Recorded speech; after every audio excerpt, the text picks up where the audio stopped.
The Foreign and Military Intelligence Book 1, Final Report of the Select Committee to Study Governmental Operations with Respect to Intelligence Activities, United States Senate, 94th Congress, Second Session, Report number 94-755, April 26, 1976, page 49 states. This directive empowered the Secretary of State to coordinate overseas information activities designed to counter communism. A top-secret annex to NSC-4, which was NSC-4 Alpha, or 4A, for those of you who are confused by military terms, instructed the Director of Central Intelligence to undertake covert psychological activities in pursuit of the aims set forth in NSC-4, and secretly was to run a psychological operation against the American public to hide the presence of UFOs and aliens.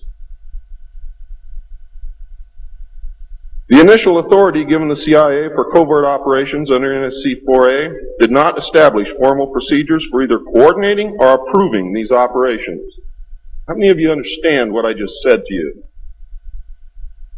Not too many. Let me explain it. What this means, the initial authority given the CIA for covert operations under NSC-4 Alpha did not establish formal procedures for either coordinating or approving these operations. That means they had to answer to no one. It means go do what you got to do. Don't bring any dirt back here because we don't want to see it. Just get the job done. Don't ask anybody.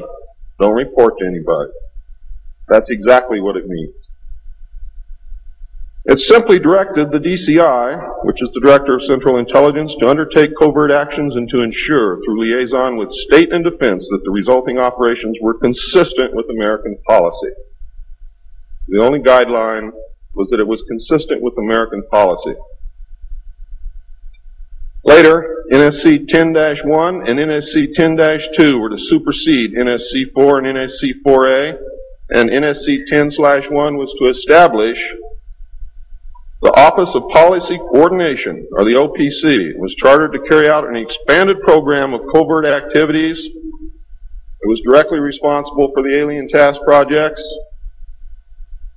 and it was the direct forerunner of MJ-12. NSC 10-1 and 10-2 validated illegal and extra-legal practices and procedures as being agreeable to the national security leadership. The reaction, of course, was very swift. In the eyes of the intelligence community, no holes were barred. Under NSC 10-1, an executive coordination group was established to review, but not approve, covert project proposals. Why? Because if you've ever read or known anything about President Truman, he was a mean little guy, and he didn't believe in trusting everybody else to do the right thing, and he kept the power solidly in his hands. He did not give it to anyone.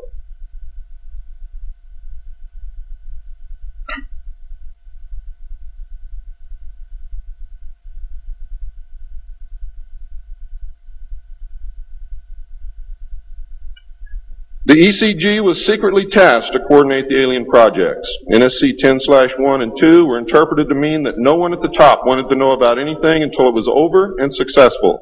These actions established a buffer between the President and the information, and it's important that you understand this because it's important later. It was intended that this buffer serve as a means for the President to deny knowledge if leaks divulged the true state of affairs. That is to prevent the collapse of the government. If the President can stand up and say, I didn't know about it, the government can survive. If the President cannot say that, then you have a very, very dangerous situation indeed. The buffer was used in later years for the purpose of effectively isolating succeeding presidents from any knowledge of the alien presence other than what the secret government and the intelligence community wanted them to know.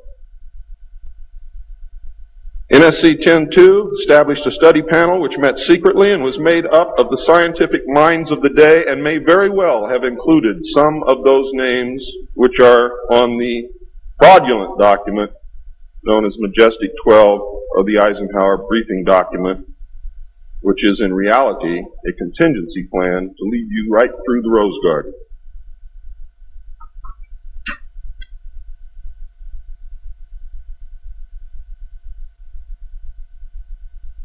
The study panel was not called MJ-12.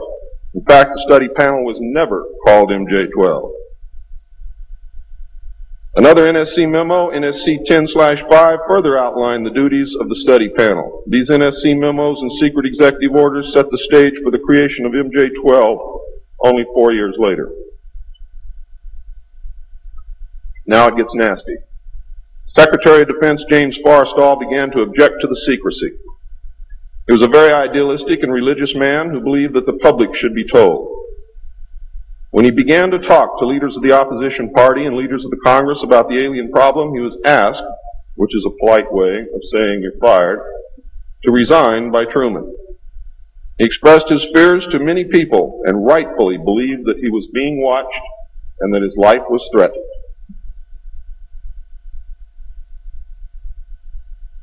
This was interpreted by those who were ignorant of the facts as paranoia, because most people had no knowledge of what was really going on. Forrestal later was said to have suffered a mental breakdown and was admitted, they say, actually, he was committed to Bethesda Naval Hospital against his will. In fact, it was feared that Forrestal would begin to talk again and he had to be isolated, discredited, and shut up. Sometime in the early morning of May 22nd, 1949, agents of the CIA tied a sheet around his neck, fastened the other end to a fixture in his room, and threw James Forrestal out the window. The sheet tore, and he plummeted to his death, and he became one of the first victims of the cover-up. The live alien that had been taken from the 1949 Roswell crash was called EB. It was short for extraterrestrial biological entity, and all aliens are not called EB. EB had a tendency to lie, and for over a year would give only the desired answers to questions asked. Those questions which would have resulted in an undesirable answer went unanswered. At some point during the second year of captivity, he began to open up, and the information derived from EB was startling, to say the least. And this compilation of his revelations became the foundation of what would later be finished, called the Yellow Book. Photographs were taken of EB, which among others, I and Bill English were to view years later in Grudge 13. Why do they keep the aliens in a Faraday-shielded environment? Because they have a tendency to disappear right through walls. And if you can prevent the transmission of electromagnetic energy, you can stop them from doing it.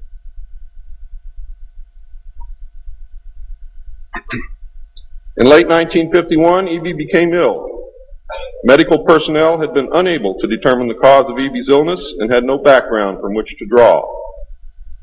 EB's system was chlorophyll-based, and he processed food into energy much the same as plants. Waste material was excreted almost exactly the same as plants. It was decided that an expert in botany was called for. A botanist, Dr. Guillermo Mendoza, was brought in to try and help him recover. Those of you who have been looking for him on medical lists will not find him there. He was a PhD in botany. Dr. Mendoza worked to save EB until mid-1952 when EB died. Dr. Mendoza eventually, according to the information that I read, became the expert on at least this type alien biology. In a futile attempt to save EB and to try and gain favor with this technological superior alien race, the United States began broadcasting a call for help early in 1952 into the vast regions of space. If you know they're better than you, and if you know they can lick you, you better try and be friends with them, and that's what this effort was all about. The call went unanswered, but the project continued as an effort of good faith. President Truman created the super-secret National Security Agency by secret executive order on November 4th, 1952, and until recent years, there wasn't 1 in 50,000 people in the United States who even knew it existed. Its primary purpose was to decipher the alien communications and language and establish a dialogue with the aliens. This most urgent task was a continuation of the earlier effort and was codenamed Sigma.